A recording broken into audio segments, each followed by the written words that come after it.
José Júlio de Albuquerque Barros nasceu em Sobral, província do Ceará, a 11 de maio de 1841.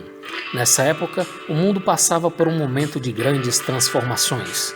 O continente americano começava a acordar para os malefícios que a prática da escravatura gerava para a humanidade. Na ocasião, o governo de Buenos Aires firmou com o governo britânico um tratado contra o tráfico internacional de escravos. Na mesma época, El Salvador se constituía uma república unitária e independente das outras repúblicas da América Central. Em 1843, começava o estado de sítio em Montevidéu com as tropas do governo de Rosas.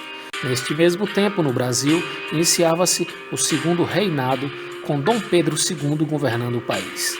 Também estouravam alguns confrontos, como a Revolução Farroupilha no Rio Grande do Sul, a Revolução Liberal em São Paulo e Minas Gerais e a Revolução Praieira em Pernambuco em 1848. O estado do Ceará era governado por José Martiniano de Alencar, que era padre e presidiu a província do Ceará por 2 legislaturas, sendo a última até o ano de 1842.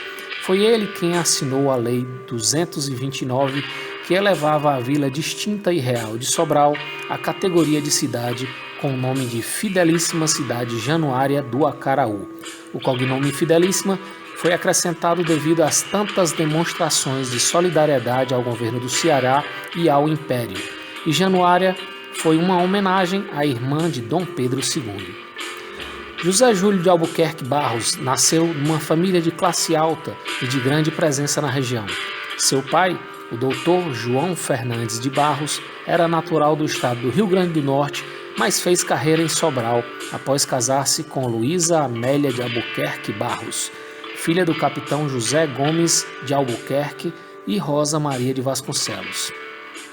O doutor João Fernandes de Barros era formado em Direito e ocupava a função de juiz de direito em Sobral, cargo que exerceu até 16 de agosto de 1844, quando foi destacado para assumir a chefia da polícia da província do Ceará.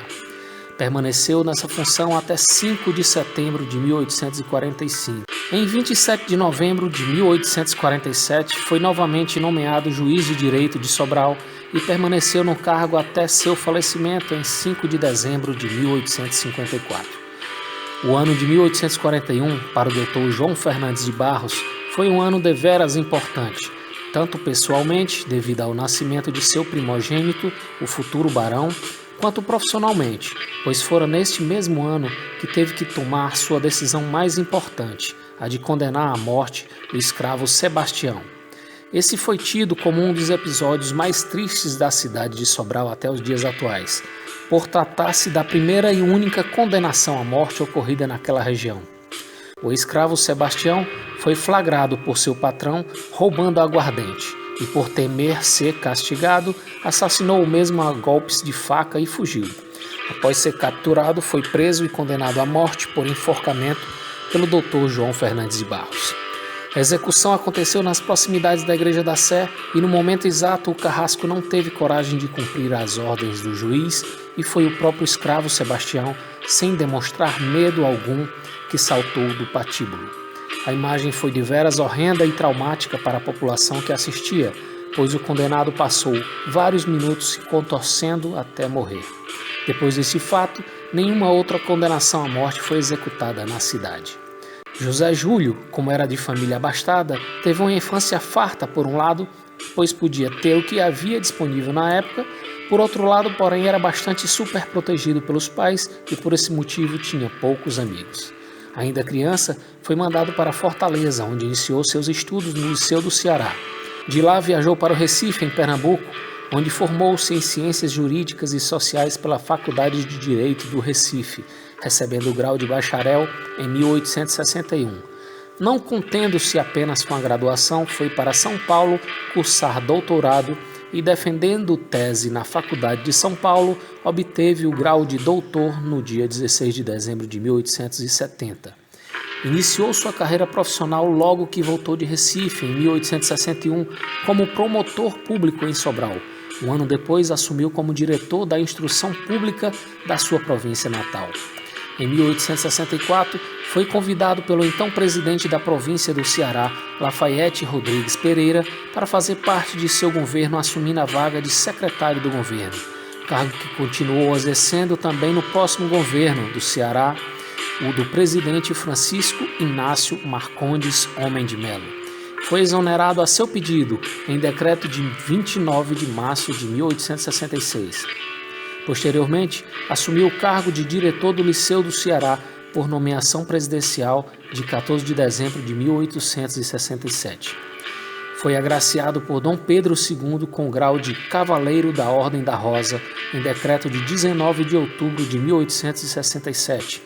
Foi convidado a entrar para a política e aceitou, colocando seu nome para a disputa, onde foi eleito deputado à Assembleia Geral Legislativa pela referida província na 13ª legislatura entre os anos de 1867 até 1870.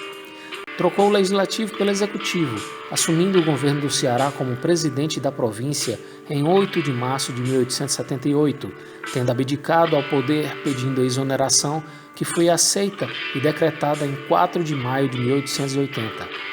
Foi nomeado em decreto de 1º de maio de 1880 para a diretoria da Agricultura da Secretaria de Estado da Agricultura, Comércio e Obras Públicas. Foi agraciado com os títulos do Conselho em decreto de 5 de agosto de 1882.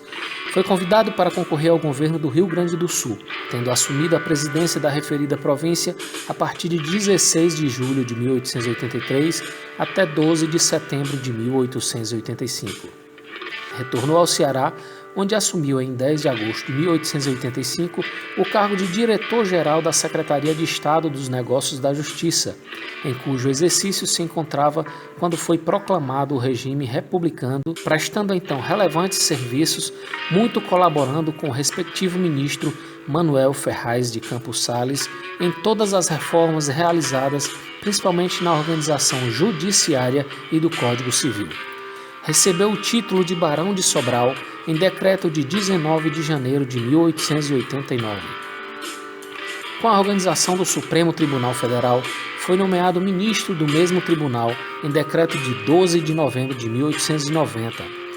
Por decreto de 3 de março de 1890, foi nomeado o primeiro Procurador-Geral da República, exercendo as funções até falecer, em 31 de agosto de 1893, aos 52 anos, na cidade do Rio de Janeiro, tendo sido sepultado no cemitério São João Batista. O Barão de Sobral era casado com a gaúcha de Pelotas, Maria Francisca Gomes da Costa, filha do Barão do Arroio Grande, Francisco Antunes Gomes da Costa. Com ela, o barão teve 2 filhos, Alice de Albuquerque Barros e José Júlio de Albuquerque Barros Júnior. O Barão de Sobral, em seu curto período terreno, figura entre as personalidades mais importantes do país. Entre suas façanhas mais importantes podemos citar: foi uma das raras personalidades brasileiras a receber o título nobre de barão. Foi um dos poucos políticos a governar 2 estados distintos, o Ceará e o Rio Grande do Sul. Foi um dos primeiros ministros do Supremo Tribunal Federal. Foi o primeiro Procurador-Geral da República. Esses foram atos marcantes da história brasileira que fazem com que a obra do Barão de Sobral jamais seja esquecida.